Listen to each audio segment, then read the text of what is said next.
Hello friends, আবার আমি চলে এসেছি একটা জামাই ষষ্ঠীর ভিডিও নিয়ে। আমি আর তমাল বেরিয়ে পড়েছি জামাই ষষ্ঠী পালন করতে নিউ কোচবিহারের দিকে। আমার বাড়ি নিউ কোচবিহার, আর এই উত্তরবঙ্গ এক্সপ্রেস ঢুকে পড়েছে। আমার ভেতরে একটা আলাদাই এক্সাইটমেন্ট কাজ করে যখনই আমি বাড়ি যাওয়ার কথা ভাবি। আর আমরা একটু বাইরের ভিউজগুলো এনজয় করছি। দক্ষিণেশ্বর ঢুকে পড়েছে, কি দারুণ লাগছে বলো। আমার গলাটার সঙ্গে এভাবেই তোমাদের একটু অ্যাডজাস্ট করে নিতে হবে, কেন যে আমার গলার অবস্থা খুবই খারাপ।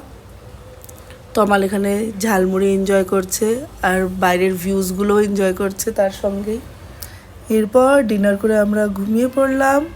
ঘুম থেকে উঠেই দেখো নর্থ বেঙ্গল চলে এসেছি। বৃষ্টি হচ্ছে খুবই এখানে। আর এই তো হচ্ছে নর্থ বেঙ্গলের সৌন্দর্য, green and green tea state. এটাই হচ্ছে নর্থ বেঙ্গলের বিউটি। আর আমরা হচ্ছে মর্নিংয়ে এখানে হচ্ছে চা এনজয় করছি। আর যখনই আমি তমালকে বলি কি আমি ভিডিও শ্যুট করছি, ও এরকমই কনসিয়াস হয়ে যায়। আর এখানে জামাই চলে এসছে মাছ আর মিষ্টি নিয়ে। সাজুগুজু শুরু হয়ে গেছে। এই পাঞ্জাবিতে খুবই ভালো লাগছে। হ্যাঁ হ্যাঁ, ঠিক আছে বাবু। আর এখানে আমি হচ্ছে একটু ডেকোরেশন করছি। দু জামাই বসবে, আর তমালের এটা ফার্স্ট জামাই ষষ্ঠী, তাই একটু সুন্দর করে গুছিয়ে নিচ্ছি আমি, যাতে একটু হচ্ছে ও ভালোভাবে এনজয় করতে পারে ওর জামাই ষষ্ঠী। এরপর আমার জিজুও চলে এসছে। মার কাজ শুরু করে দিয়েছে। জামাইদের হচ্ছে ভালো করে গুছিয়ে খেতে দেবে। এটাই তো হচ্ছে সারা বছর ওয়েট করে মারা। ফলের থালিগুলো হচ্ছে হাতে তুলে দিল।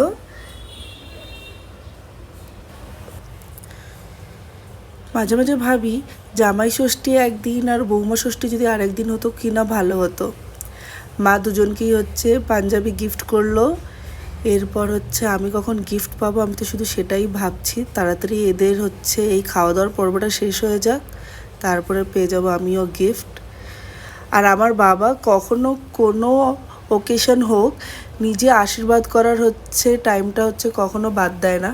আমার বাবা সবসময় হচ্ছে রেডি থাকে আশীর্বাদ করার জন্য। তাই মায়ের পর বাবাও চলে এলো, জামাইদের হচ্ছে একটু আশীর্বাদ করবে। বাবা লাইন দিয়ে দাঁড়িয়েছিল কি মার কখন শেষ হবে, বাবা চলে আসবে। তো এটা হচ্ছে বাবা আশীর্বাদ করে নিচ্ছে। এরপর আমার দিদাও লাইনে দাঁড়িয়ে আছে। আবার আমার দিদাও হচ্ছে সব নাতি জামাইদের হচ্ছে আশীর্বাদ করবে। এই হলো আমার দিদার পর হচ্ছে আমি আর বললাম আর হচ্ছে কাউকে আশীর্বাদ করতে হবে না, ওদের খিদে পেয়ে গেছে, এবার হচ্ছে ওরা খাওয়া শুরু করুক। তমাল তো লজ্জা পাচ্ছে আমার মনে হচ্ছে। আর জিজু তো হচ্ছে অনেক দিন ধরেই হচ্ছে এগুলো হচ্ছে দেখে এসছে, তো জিজুর জন্য এইসব নর্মাল। আশীর্বাদের পর এরা হচ্ছে এবার শুরু করে দিয়েছে খেতে। তো জামাইরা খাওয়া দাওয়া শুরু করে দিয়েছে, আমিও এবার চলে যাচ্ছি খেতে। আমারও খিদে পেয়ে গেছে। তোমাদের সবার সঙ্গে দেখা হবে আবার নেক্সট ভিডিওতে। টাটা।